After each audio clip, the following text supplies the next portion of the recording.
Eu gostaria de convidar vocês a abrirem comigo as suas Bíblias no livro de Atos, no capítulo 10. Livro de Atos, capítulo 10, nós vamos ler os versículos 34 e 35. Atos 10, 34 e 35. Diz assim a palavra de Deus. Então falou Pedro, dizendo: reconheço por verdade que Deus não faz acepção de pessoas. Pelo contrário, em qualquer nação, aquele que o teme e faz o que é justo, lhe é aceitável. Eu vou ler mais uma vez. Então falou Pedro dizendo: reconheço por verdade que Deus não faz acepção de pessoas. Pelo contrário, em qualquer nação, aquele que o teme e faz o que é justo, lhe é aceitável. Amém? Então hoje o nosso tema é: no plano de salvação não há acepção de pessoas. Segundo o dicionário, acepção de pessoas significa separar pessoas por determinado critério, preconceito, discriminação, preferência devido ao status social, cor da pele, etc. Então, existem muitas outras definições. Acepção de pessoas. Quando eu li esse tema, o Senhor trouxe essa verdade ao meu coração. No plano de Deus não há acepção de pessoas. A gente vê isso relatado por toda a Bíblia, como Deus é gracioso, como Deus é misericordioso. A gente viveu recentemente, há 2 semanas atrás, o caso onde ocorreu nos Estados Unidos, mas repercutiu no mundo todo, aquele homem preto que foi morto por um policial branco, e isso causou revolta para muitas pessoas. A gente teve agora o caso recente também de uma criança de 6 anos que, por negligência de uma pessoa, de um adulto, acabou também falecendo. E a gente vê muitos pontos e as pessoas elas começam a se revoltar, começam a se manifestar.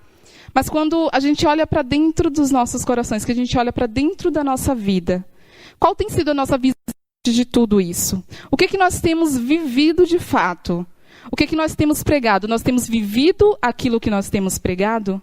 Essa é a pergunta que eu queria deixar nessa noite para nós refletirmos e, em cima dela, trabalharmos também um pouco essa noite. Porque no plano de Deus não há acepção de pessoas. A gente acaba criando um critério de beleza, de normal, de padrão. Mas qual que é o padrão? Qual que é a beleza? O que é normal?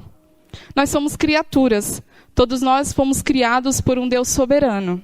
Ele é o Criador. Ele tem o controle de todas as coisas. Quem somos nós para dizer o que é normal, o que é padrão? A cor da pele? A cor dos olhos? O status social? O nível intelectual? O que define para você uma pessoa estar dentro do seu padrão? Mas eu queria trazer nessa noite essa verdade. Que padrão que nós podemos ter? Quando a gente olha para a palavra de Deus, a gente vê que no plano da salvação não há acepção de pessoas. A gente vê no livro de Atos, voltando agora aqui para o texto, no livro de Atos, no capítulo 2, a gente vê o derramamento, a gente lê o relato do derramamento do Espírito Santo sobre aqueles que estavam reunidos em oração, obedecendo a palavra de Jesus. Jesus disse: fiquem em Jerusalém, até que do alto vocês sejam revestidos do poder, e então vocês serão minhas testemunhas, tanto em Jerusalém, como na Judéia, em Samaria e até aos confins da terra. Então Jesus ordenou que eles ficassem em Jerusalém, e eles receberiam revestimento do Espírito Santo. E então eles teriam o poder de anunciar o Evangelho. E aquelas pessoas que obedeceram, elas puderam experimentar do Espírito Santo sendo derramado sobre a vida delas. E elas passaram a anunciar o Evangelho de Jesus em Jerusalém, na Judéia, Samaria. E hoje, para a glória de Deus, nós temos a oportunidade de continuar pregando essa mensagem, o Evangelho, por todo canto do mundo. E a gente discorre um pouco pela Bíblia e o livro de Atos, a gente continua lendo o livro de Atos. Depois da morte de Estevão, no capítulo 8, a gente vê que houve uma dispersão da igreja. A igreja começou a ser perseguida, então os apóstolos, os cristãos, eles começaram a ser espalhados pelos lugares. E então a palavra de Deus começou a ser cumprida de fato, no sentido de que outras pessoas também seriam alcançadas. Não somente os judeus, não somente Jerusalém, mas a palavra de Jesus precisava ser anunciada por todo o canto. Santo. Então, depois da morte de Estevão, a gente vê ali no capítulo 7 de Atos, relato, né, da morte de Estevão, e aquele discurso maravilhoso que ele faz, e no final ele fala da mensagem do Evangelho, ele fala de Jesus, porque a palavra de Deus, de capa a capa, ela aponta para Jesus. Quando a gente olha para o Antigo Testamento, os sacrifícios e tudo o que acontecia, tudo isso apontava para Jesus. Jesus está presente em todos os momentos. Ele é o Criador, Ele é Deus. Então a gente vê no capítulo 8 que a igreja ela é dispersada, os cristãos, os apóstolos, eles são dispersos, e começam a anunciar o Evangelho de Jesus. Até que a gente chega no texto em questão que nós lemos, que é Atos capítulo 10. Então tem alguns pontos que faz com que o Evangelho ele seja espalhado. Por exemplo, a conversão de Paulo, como a gente viu no sábado, a conversão de Paulo, e ele abraçou realmente a causa dos gentios. A gente vê o amadurecimento de Pedro. A gente muitas vezes pensa, muitas questões de Pedro, vem a negação quando ele negou a Jesus, mas Pedro ele foi muito obediente, e é isso que a gente vai ver nesse texto. Então eu gostaria de entrar um pouquinho nesse contexto, para que a gente possa entender um pouco melhor esses versículos que eu li no início. Então, em Atos, no capítulo 10, logo no início, está contando a história de um homem, de um centurião chamado Cornélio. Esse centurião, a Bíblia deixa muito claro que ele era um centurião romano. Então, para a gente entender um pouquinho, eu gostaria de especificar o que seria um centurião. O centurião, ele era um líder comandante, e no caso Lucas, ele afirma que Cornélio, ele era um centurião romano. Quando Alexandre o Grande começou a conquistar as terras, eles usaram uma estratégia de não matar os líderes ali dos exércitos, os comandantes dos exércitos, mas essas pessoas elas tinham que ser convertidas a Roma, e então eles continuavam sendo ali líderes, comandantes, mas agora eles eram comandantes do governo romano, daquela nação romana. Então, quando Lucas ele deixa claro que o Cornélio ele era um centurião romano, ele deixa claro a autoridade que Cornélio tinha ali naquela região. Ele deixa claro que ele era uma pessoa influente, era uma pessoa respeitada, porque ele não era um comandante que foi convertido a Roma, que foi conquistado de outra terra e teve que se converter e ser comandante de Roma. Não, ele já nasceu romano. Então a gente vê que Lucas ele gosta de enfatizar, ele enfatiza aqui, né, essa expressão. E a gente vê que o Evangelho ele começa a atingir muitas pessoas que não eram imagináveis para os apóstolos. Porque lá no livro de Atos, no capítulo 2, quando é derramado o Espírito Santo, eles começam a anunciar o testemunho de Jesus Cristo, mas eles falam ali para Jerusalém, para os judeus. E eles não conseguiam imaginar que uma pessoa, por exemplo, como Cornélio, poderia ser alcançado por essa mensagem. Uma pessoa como eu, uma pessoa como você, que somos gentios. Somos gentios porque não somos judeus e não somos descendentes de judeus. Nós, gentios, fomos alcançados por essa mensagem do Evangelho. E naquele momento eles ainda não compreendiam. Então, lendo aqui no versículo 2 de Atos 10, diz assim... Falando a respeito de Cornélio, diz que ele era piedoso e temente a Deus, com toda a sua casa, e que fazia muitas esmolas ao povo, e de contínuo orava a Deus. Então, ele não era judeu, tampouco ele era cristão, mas ele era um homem temente a Deus. Então, em algum momento, ele ouviu a respeito do Deus de Israel e ele temeu a esse Deus. Então, ele orava para Deus, ele fazia esmolas para os pobres, ele era temente a Deus, assim como nós lemos. E, num certo momento, Deus resolve se apresentar a Cornélio, um centurião romano. Deus resolve se apresentar àquele homem, e então ele tem uma visão, onde um anjo aparece para ele, enquanto ele está em casa, e diz: Cornélio, as suas esmolas, o seu temor, as suas orações chegaram diante de Deus e foram aceitas por Deus. E ele fala, olha, vai e manda buscar Pedro. E ele começa a dar o endereço onde Pedro está, onde Pedro se encontra, para que Pedro venha e traga uma mensagem de Deus. E nessa visão o anjo diz, então, que Pedro está na cidade de Jope, e ele está na casa de um homem conhecido como Simão, o curtidor de couro, e dá todas as instruções de onde Pedro está. Então, quando aquela visão finaliza, Cornélio, como ele era temente a Deus e como ele era obediente a Deus, ele de imediato manda que os seus homens vá até a cidade de Jope para trazer Pedro para ouvir essa mensagem. E aí, então, a história, ela muda um pouco, e a partir do versículo 9, a gente vê a respeito de Pedro. Então, a gente sai um pouco de Cornélio agora e vai para Pedro. Pedro, ele estava, de fato, assim como naquela visão que Cornélio teve, como o anjo disse, ele estava ali na casa daquele homem, na cidade de Jope, e era mais ou menos próximo do meio-dia, era ali no meio-dia, e ele estava com muita fome. E ele subiu para orar a Deus. Provavelmente uma das 3 orações que os judeus tinham o costume de fazer durante o dia. Enquanto Pedro estava ali orando, ele estava com muita fome, ele acaba entrando num estado de êxtase, e ele tem uma visão, uma espécie de um lençol, que é segurado pelas 4 pontas, e desce ali na frente dele, e dentro daquele lençol tem animais, tem répteis, quadrúpedes, aves, todas as espécies de animais, e ele ouviu uma voz que diz para ele: Pedro, levanta, mata o que tem dentro desse lençol e come. E Pedro, como um bom judeu, e aí a gente precisa entender um pouquinho que, para os judeus ali no primeiro século, alguns cerimoniais eram muito importantes, dentre eles a alimentação. Era muito restrita. No primeiro século, os judeus eles tinham muitos costumes. Existiam as leis mosaicas, morais, e as cerimônias. E essas cerimônias, principalmente na parte da alimentação, eles seguiam rigorosamente. E quando Pedro olha ali para aquele lençol, que tem todas as espécies de animais, inclusive animais que eram considerados impuros para os judeus, ele pensa então, talvez ele tenha pensado, isso é um teste de fidelidade que Deus está fazendo comigo, para ver se eu vou comer esse alimento impuro. Ele responde então: não, Senhor, eu jamais comi algo tão impuro assim. E a voz responde para Pedro e fala: Pedro, não chame de impuro aquilo que Deus purificou. E isso acontece pela 2ª vez e pela 3ª vez. A gente entra no fato, né, de que Pedro ele tem bastante essa dinâmica na Bíblia, né, de 3 vezes acontecer as coisas com ele. Por exemplo, ali, antes da crucificação de Jesus, ele negou que conhecia Jesus por 3 vezes. E quando Jesus ressuscita e vai ali para resgatar Pedro, ele questiona a respeito do amor de Pedro por ele. E por 3 vezes, né, ele pergunta: Pedro, tu me amas? Pedro, tu me amas? Pedro, tu me amas? E então ele fala: apacenta as minhas ovelhas. Ele finaliza dizendo: apacenta as minhas ovelhas.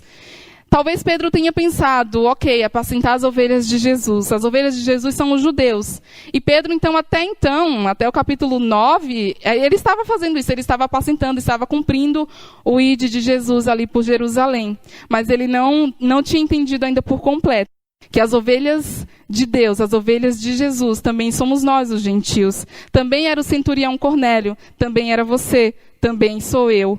Então, Pedro começa a ter essa revelação através dessa visão. E Pedro começa a pensar, né? E aí, pela 3ª vez, aquela voz diz: Pedro, levanta, mata o que tem dentro do lençol e come. E Pedro fala: não, eu jamais posso comer algo impuro. E mais uma vez aquela voz diz para ele: não chame de impuro aquilo que Deus purificou. Em algumas versões diz: não chame de comum o que Deus separou, o que Deus santificou.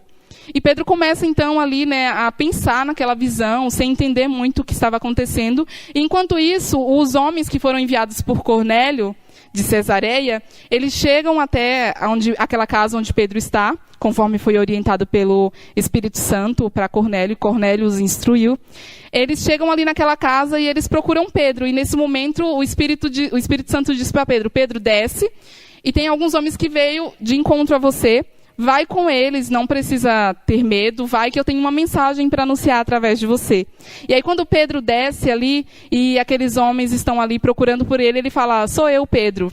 O que vocês querem? Por que vocês vieram me buscar? E aí eles explicam, eles vão e se referem a Cornélio. Eles falam: olha, nós somos servos do centurião Cornélio, e ele é um homem piedoso, ele é um homem justo, ele teme a Deus, e ele pediu para que a gente viesse buscar você. Então Pedro não hesita, assim como o Espírito Santo diz para ele que ele tinha que ir. Então ele não hesita, ele chama aqueles homens, convida aqueles homens para que se hospedem ali onde ele está hospedado. E no dia seguinte eles acordam cedo e já seguem em direção a Cesareia. E quando eles chegam no outro dia em Cesareia, eles já vão direto para a casa de Cornélio. E quando eles chegam na casa de Cornélio, Cornélio fica encantado, maravilhado, porque aquela visão estava se cumprindo, de fato o Espírito Santo tinha falado com ele. E ele corre para os pés de Pedro e ele se joga nos pés de Pedro. E Pedro fala: não, Cornélio, levanta porque eu sou um homem comum como você. E aí Cornélio tinha chamado ali alguns familiares, alguns amigos mais próximos, para ouvir a mensagem que Pedro vinha trazer para ele. E Pedro fala, olha, quando Pedro chega, ele já fala de cara. Ele fala assim, olha, vocês sabem que eu sou judeu e que os judeus não podem ter relacionamento, não podem ter contato, não podem comer na casa de um gentil. Mas aí ele se lembra, ele começou, eu acredito que enquanto ele estava caminhando ali para a cidade de Cesareia, juntamente com aqueles homens que foram enviados, e juntamente com outros homens que já seguiam a Pedro, que foi junto com ele, eu acredito que ele começou a pedir ao Espírito Santo revelação do que era aquela visão.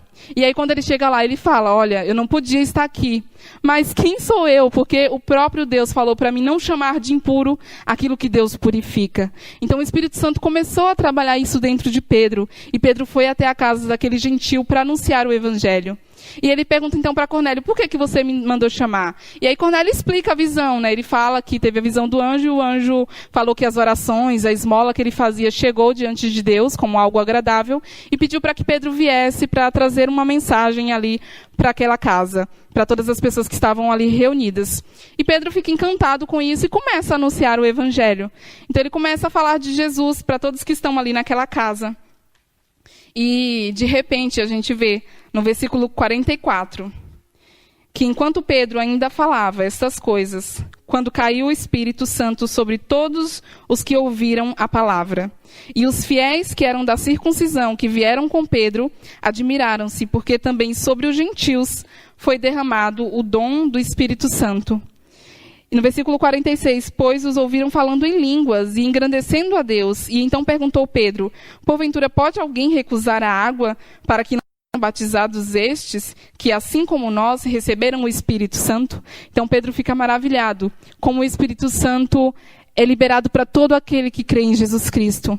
Pedro, quando chegou ali na casa de Cornélio, e pela visão que Cornélio falou, que ele tinha tido, ele poderia acreditar assim, ele já conhece a mensagem, eu só vou aqui batizar eles e acabou a minha participação aqui. Mas não.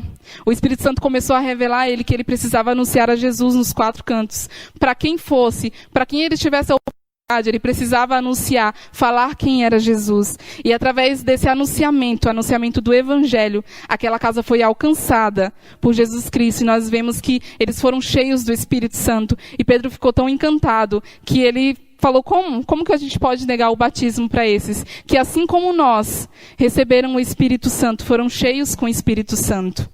Então a gente vê que o Evangelho de Jesus é Jesus que salva. E a gente volta mais uma vez no tema. No plano de salvação não há acepção de pessoas.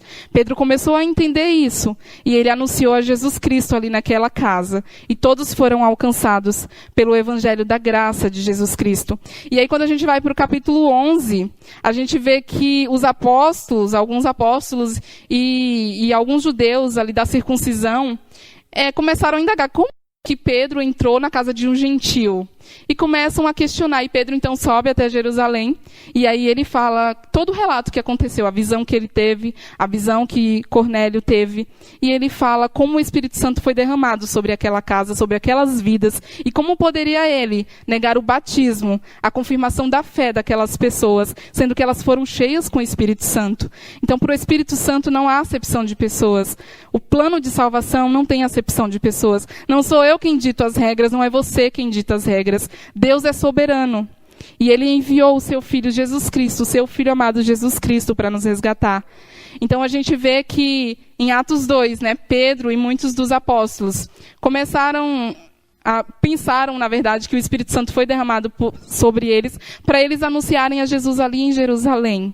Mas a igreja então é dispersa, e até que chega neste momento que Pedro vai até a casa desse gentil e vê que o Espírito Santo é derramado também sobre os gentios, também sobre os que não eram judeus. Tanto que ele acredita nisso, que lá no capítulo 15 de Atos, no concílio, ele defende ali a causa dos gentios. Ele defende a causa dos gentios. Ele mesmo começa o discurso falando do que o Espírito Santo fez ali entre os gentios. Então, irmãos, a palavra de Deus, ela deve ser anunciada. O Evangelho é Jesus Cristo. Como eu falei, não somos nós quem ditamos quem é digno ou não é digno. Nós precisamos anunciar Jesus Cristo. Não é cor de pele que define, não é a cor dos olhos, não é o nível intelectual. Não, é Jesus Cristo é a mensagem, é isso que a gente tem que anunciar. Jesus Cristo é que tem o poder de transformar as nossas vidas. Ele transformou a vida dos apóstolos, ele transformou a vida de Pedro, ele transformou as nossas vidas e nós precisamos, assim como Pedro, pedir para que Deus, que o Espírito Santo trabalhe isso dentro de nós. Tire esses achismos que a gente tem, esses preconceitos que nós temos, porque muitas vezes falamos que não, mas de fato, se a gente for olhar no profundo, muitas vezes a gente tem algum preconceito quando a gente olha, porque a nossa visão é limitada, mas o nosso Deus, ele olha além. Ele olha uma vida e ele quer transformar essa vida. É maravilhoso quando a gente olha para o plano de salvação. Quando a gente olha a Bíblia de capa a capa e a gente vê o plano maravilhoso de salvação. A Bíblia, a palavra de Deus nos diz em Apocalipse, no capítulo 13, no versículo 8, que o Cordeiro de Deus morreu por nós, para nos resgatar antes mesmo da fundação do mundo. Então, que amor é esse? Que amor é esse que, mesmo sabendo que muitos o negariam, que muitos o rejeitariam, ainda assim se entregou por amor? Ele se entregou por amor, assim como diz na palavra de Deus, porque Deus amou o mundo de tal maneira que deu o seu Filho unigênito, para que todo aquele que nele crê não pereça, mas tenha vida eterna. Eu me lembro que quando eu me converti foi com essa palavra, foi com esse versículo. É um versículo que muitas pessoas usam como reza, falam e nem percebem a profundidade do que há nesse versículo.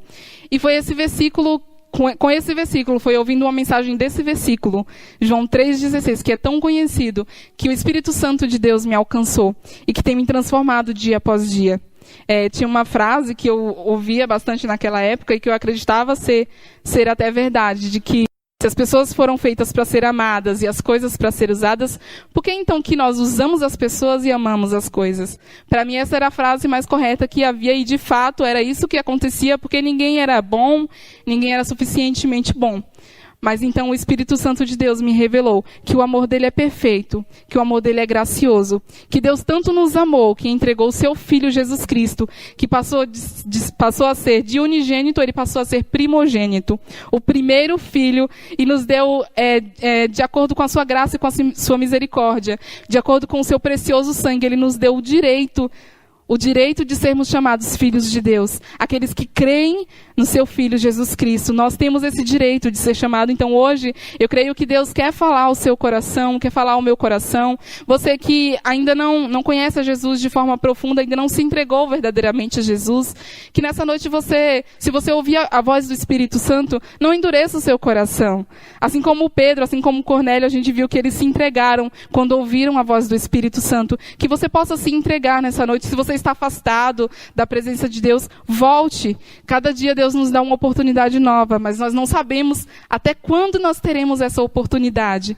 Então que nós possamos aproveitar cada dia que o Senhor nos dá, cada oportunidade que Ele nos dá. E hoje é a oportunidade que Ele tem nos dado de nos aproximarmos dEle. A gente conhece a palavra de Deus. Deus, no princípio, Ele criou o homem e a mulher para a glória do seu nome. Ele criou o homem e a mulher para ter relacionamento com Ele. Mas então veio o pecado ao mundo e o pecado afastou o homem de Deus. Deus é santo, Deus é justo. E Ele não pode compactuar com o pecado. E quando nós temos uma dívida, por exemplo, se eu tenho uma dívida, alguém que tenha um recurso pode pagar aquele valor por mim e quitar a minha dívida. Se você tem uma dívida e alguém quer te abençoar, quer te ajudar e tem esse dinheiro, ela pode quitar a sua dívida. Então, trazendo isso para a mensagem de Deus, trazendo isso para o Evangelho, nós temos uma grande dívida. O pecado, a palavra de Deus diz que o salário do pecado é a morte. Então, todos nós, por merecimento, merecemos a morte. E se eu sou pecador, eu jamais poderia pagar pelo meu pecado, quem dirá pelo pecado do outro, porque eu não tenho recurso suficiente para pagar este pecado.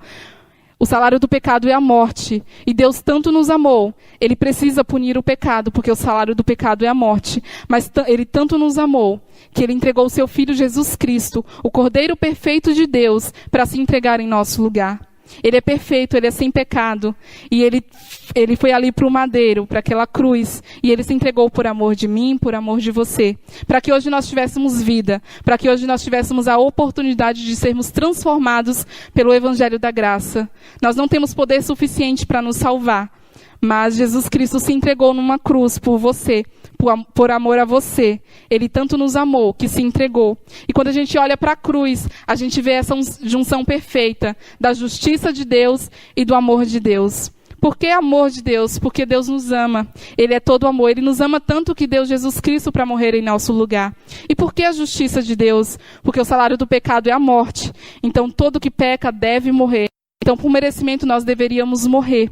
Mas Ele tanto nos amou que em Jesus Cristo, Ele cumpriu a sua justiça.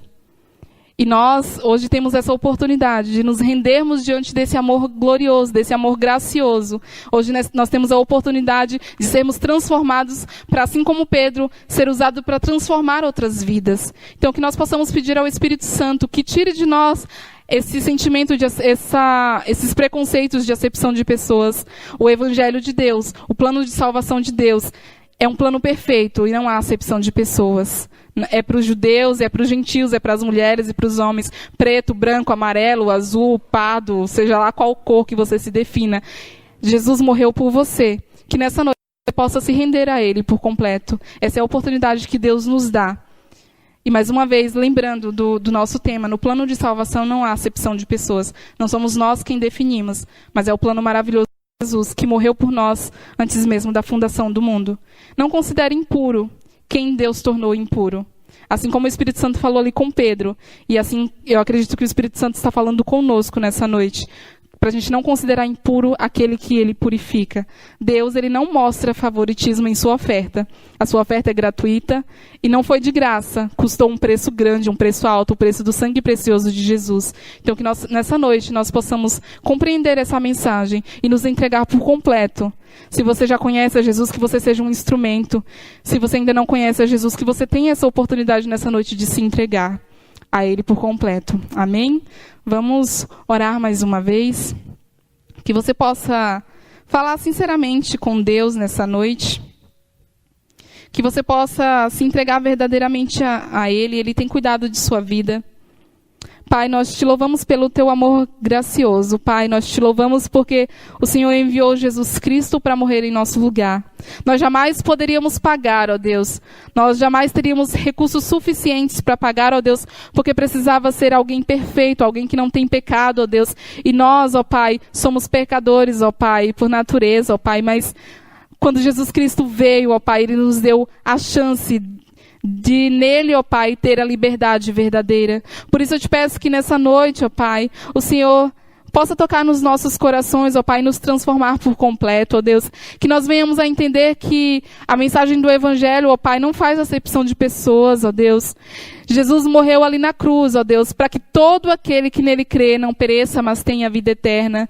Pai, assim como o Senhor me alcançou com esse versículo um dia, ó Deus, e assim como eu me entreguei para Ti, ó Deus, que muitos possam entender essa mensagem, Deus. Um amor que nos constrange, um amor que nós não conseguimos compreender, que nossa mente humana jamais seria capaz de compreender, mas que nós precisamos de fé, ó Deus. Por isso eu te peço, coloque fé, ó Deus, nos nossos corações, na nossa mente, e que nós venhamos a Te buscar verdadeiramente, Pai. Tem misericórdia, Senhor Deus, do mundo, ó Deus. O mundo vai cada vez pior, ó Deus. As pessoas são cada vez mais cruéis, ó Pai. E eu te peço, tem misericórdia de nossas vidas, que nós possamos ser sal e luz neste mundo, que nós possamos anunciar a verdadeira mensagem de salvação, a mensagem onde não há acepção de pessoas, onde Jesus Cristo morreu por todo aquele que crê, Pai. Nós te louvamos, ó Pai. Nós te rendemos graças nessa noite, ó Pai. E nós sempre te daremos toda a honra e toda a glória e todo o louvor, porque só Tu és digno, Deus. É em nome de Jesus que eu oro. Amém. Glória a Deus.